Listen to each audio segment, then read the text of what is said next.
Request lagu favoritmu di fitur live chat Audio Plus, aplikasi RCTI Plus. Jadi alhamdulillah tadi sudah selesai ya pemeriksaan untuk pasal-pasal yang selanjutnya. Jadi kali ini kita pasalnya Pasal 333 tentang ayat 1 tentang perampasan kemerdekaan. Ini terkait dengan laporan Doktif yang peristiwa tanggal 17 di Januari 2025 di restoran Nyonya Suharti. Yang mungkin teman-teman sudah tahu, ini terkait dengan terlapornya yaitu saudari SS dan kawan-kawan. Sela Sokia atau Rahma Rahma. Ina. Kalau Doktif mah pakai nama aja ya, udah nggak pakai inisial karena fitnahnya udah luar biasa. Dan di sini juga ada penggiringan nanti akan muncul narasi. Ya, akan muncul narasi bahwa dari mereka, dari mana kok bisa terjadi perampasan kebebasan? Kan masih bisa live. Jadi di sini Doktif tekankan itu adalah konteks yang berbeda. 2 kali kebebasan Doktif dirampas. Pada saat yang pertama, pada saat Doktif tidak bisa keluar dari rumah makan tersebut. Dari dalam restoran. Dari dalam restoran. Ya, itu sudah jelas. Kalian semua bisa melihat. Kita punya semua bukti CCTV-nya bahwa pintu restoran itu ditutup oleh mereka. Oleh oknum yang mengaku seorang polisi.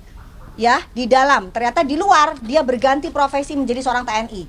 Faisal yang diakui oleh seorang Sela Sokia dengan nama panggungnya dan nama aslinya itu adalah Rahma Ina ya. Itu adalah ajudannya. Yang ingin saya tanyakan ke publik, apakah jabatan seorang Sela Sokia sehingga dia bisa mendapatkan ajudan seorang polisi anggota BRIMOB dengan nama Faisal? Itu yang sampai saat ini tidak terungkap ke publik. Beritanya tenggelam oleh kasus penggiringan opini dari akun-akun bodong, akun-akun bayaran mereka yang jelas Doktif sudah punya buktinya di sini. Dan sepertinya akun-akun itu sekarang sudah mulai tumbang. Ya, jadi penggiringan opini mereka dengan membayar akun-akun tersebut. Dari yang sekian juta sampai 3 digit. Ya, itu semua ada buktinya. Jadi untuk gerombolan sirkus ini, ya, Doktif tekankan lagi, hati-hati. Ketakutan kalian sudah sangat-sangat Doktif rasakan. Sudah kita semua sudah rasakan, bukan Doktif, semua masyarakat.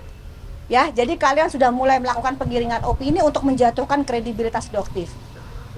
Dan untuk lawyer dari AS ya, juga lawyer dari RG yang ngotot banget, getol banget untuk menjadikan kita, Dr. Oki ataupun Doktif tersangka. Kan kalian sudah melaporkan, menyerahkan laporan kalian ke aparat penegak hukum. Dan aparat penegak hukum penyidik sudah bekerja keras. Kenapa kok kalian kok getol banget? Kalau tidak ada bukti-bukti yang mengaitkan Doktif, kenapa harus Doktif terkait dengan itu semua? Berarti kalian dong nggak percaya dengan kinerja dari kepolisian, betul nggak Pak Betul. Bang Caca? Kenapa? Karena kalian begitu bencinya dengan Doktif yang begitu lantang membuka kebohongan kalian ini. Stop sudah ya. Kalian para mafia-mafia skincare ini stop melakukan kebohongan publik. Dan nanti akan ada lagi, satu lagi kebohongan dari owner flexing yang akan Doktif bongkar ke hadapan kalian. Tunggu aja, insya Allah minggu ini akan terbongkar kembali. Jadi Doktif tidak akan bisa dibongkar. Dok, tadi di dalam diperiksa bawa bukti apa lagi? Bukti baru apa lagi? Buktinya ya bukti-bukti dari rekaman, ya bukti semua rekaman yang bisa dilihat oleh teman-teman semua masyarakat yang udah jutaan.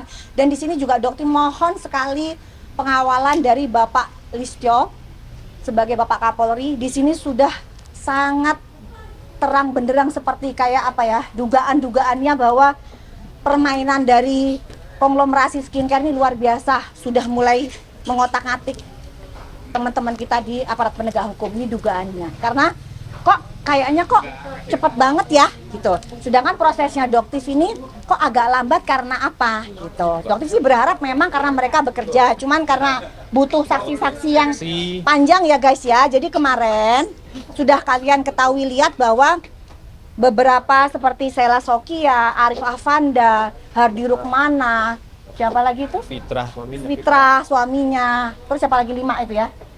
Siapa? Irfan, satu lagi. Irfan yang diakui oleh Sela sebagai manajer. Itu mereka ngamuk-ngamuk ya. Irfan ngamuk mungkin karena omsetnya juga turun ya, jadi marah banget sama Doktif ya. Untuk Irfan ya, kan kamu yang bilang ngata-ngatain Doktif pada saat tutup pintu mobil, itu kamu ya, Irfan ya. Jadi kamu yang mengata-ngatain Doktif itu pun sudah Doktif laporkan. Ada lagi guys, 5 lagi dipanggil lagi. Tambahan 5 lagi. Jadi itu yang mungkin membuat lama.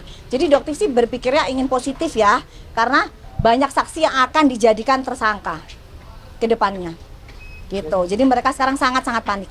Oke ya guys ya, ada pertanyaan? Dok, dari pihak juga hari ini katanya SS juga dipanggil ke ke penyidik hari ini, tapi ditunda nih dok, jadi hari Rabu. Gimana nih kalau dokter sendiri mendengarnya?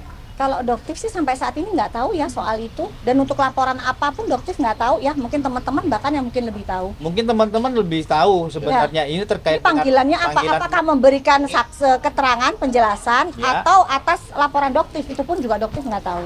Dok, pihak SS mengatakan bahwa akibat review yang dilakukan oleh Doktif itu sangat berpengaruh sehingga penurunan omset dan pemecatan Betul. karyawan. Nah, mungkin gimana Dok tanggapannya akan statement itu Dok? Apakah mereka memikirkan kerugian triliunan yang sudah masyarakat rasakan? Bagaimana mereka memberi produk berulang-ulang, berbulan-bulan, bertahun-tahun, dan tidak memberikan hasil atau efek seperti yang mereka janjikan? Apakah mereka pernah memikirkan itu? Bagaimana para emak-emak ART yang berusaha untuk mengumpulkan, menabung uang, meminta ke suaminya dengan harapan oh wajahnya bisa cerah, kulitnya bisa terjadi perubahan, dan ternyata zong. Dan apa yang penjual lakukan? Mereka bilang, oh itu belum ada hasil karena baru 1 pot. Mereka beli 2 pot, 3 pot, 4 pot. Tetapi itu semua hanya bentuk penipuan ke masyarakat. Seharusnya yang dilakukan adalah perbaikan. Seperti yang misalnya terjadi di kasus Dr. Angel. Mereka melakukan perbaikan kok. Mereka membuang, menarik, gitu, menghancurkan, dan mereka memproduksi yang baru. Dan sekarang gimana? Omsetnya membludak, gitu. Jadi tujuannya Doktif cuma satu, perbaikan. Jangan ada masyarakat lagi yang tertipu. Proses ini sudah terjadi bertahun-tahun guys. Masyarakat ini sudah dibodohin bertahun-tahun, gitu. Mau sampai kapan? Gitu ya. Doktif muncul dengan segala resikonya. Mungkin ya ada yang sekarang tergiring opini, silahkan. Penyidik akan membuktikan. Tapi dengan dilaporin seperti ini bakal tetap nge-review produk skincare yang lain nggak Dok? Tetap, bahkan tadi Doktif juga sempat konsultasi juga, apalagi untuk produk-produk yang tidak memiliki izin edar Badan POM, atau yang dengan jelas Doktif pada saat melakukan uji lab positif mengandung merkuri, itu pasti Doktif akan lantang bicara. Dan apa akibatnya? Pasti bakalan ada buzzer-buzzer yang lebih gencar menyerang Doktif, karena mereka tidak ingin penjualan merkuri mereka, skincare mereka yang berbahaya, menjadi tidak laku. Berarti benar-benar mau memberantas mafia skincare atau gimana sih Banget, Dok? banget. Itu memang tujuan dari awal dan akan tetap terus Doktif lakukan. Enggak, tetap ada. Jadi pasal pelecehan seksual itu tetap ada, karena kalian bisa lihat kan bagaimana mereka amnesia, mereka bilang tidak menyentuh, tidak tersentuh, sedangkan jelas banget dilihat oleh jutaan masyarakat, ya. Ada buktinya. Apa yang kalian mau elakkan? Untung semua itu terlihat dengan jelas. Jadi nggak bisa lagi mereka ngeles. Yang jelas terkait dengan kejadian tanggal 17 itu, yang pertama kita laporin pasal 335.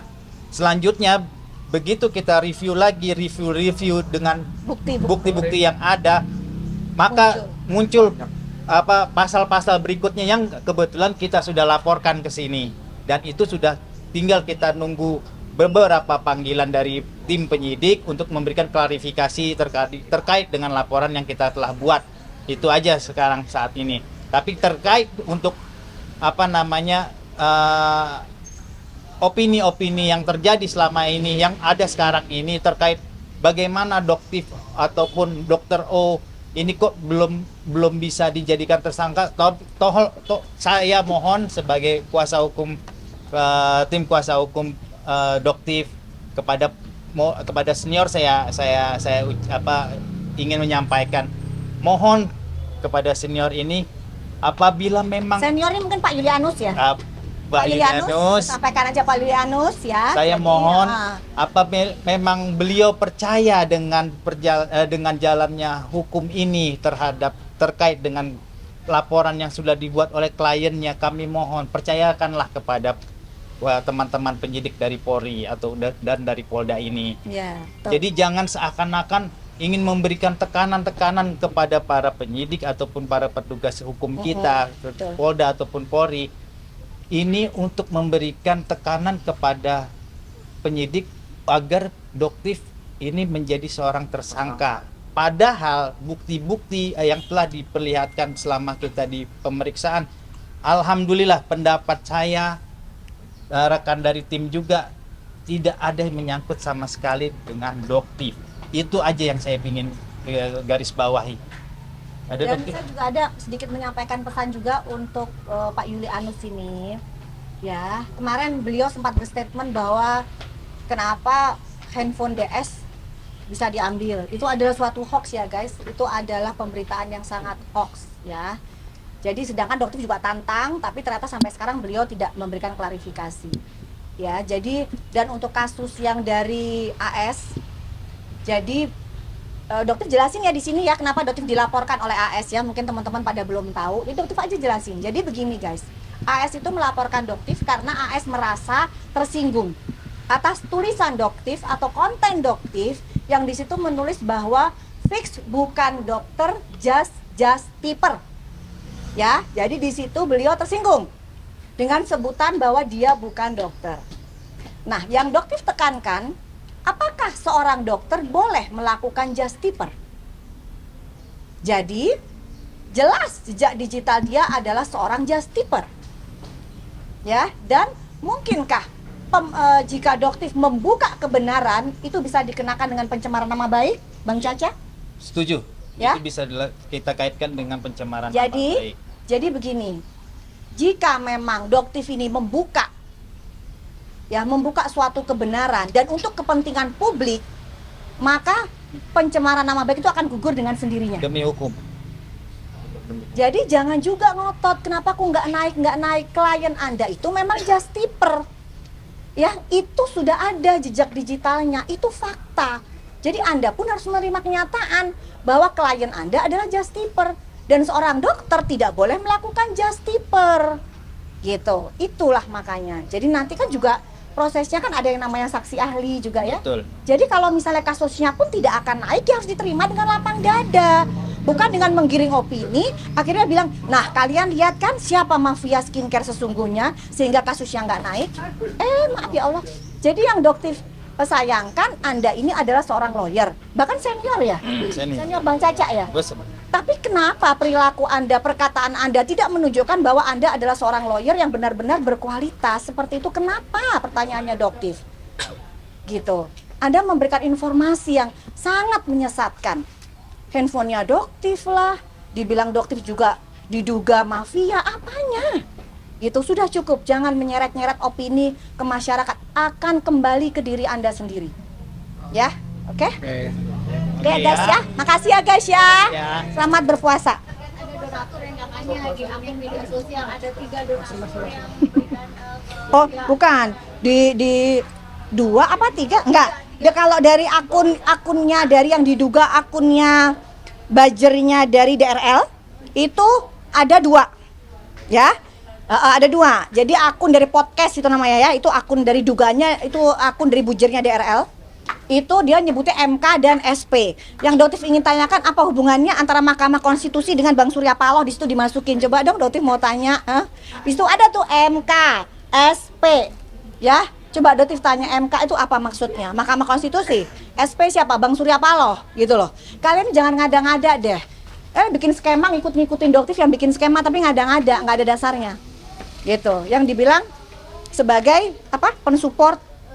donatur yang sampai 10 Iya itu 10 miliar itu kan udah ngada-ngada semua guys, lucu jadi sekarang udah ngada-ngada. Ada lagi DS.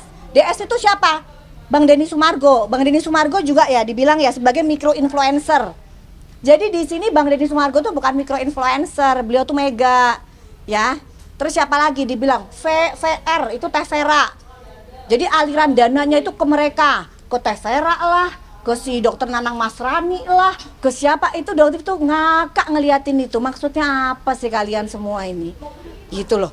Kok bikin skema kok bisa seperti itu? Jadi guys, masyarakat, yuk kita buat bareng-bareng untuk semakin cerdas yuk gitu. Kita lihat fakta ya, bukan giringan opini, bukan hoax. Oke? Udah ya? Makasih ya, makasih.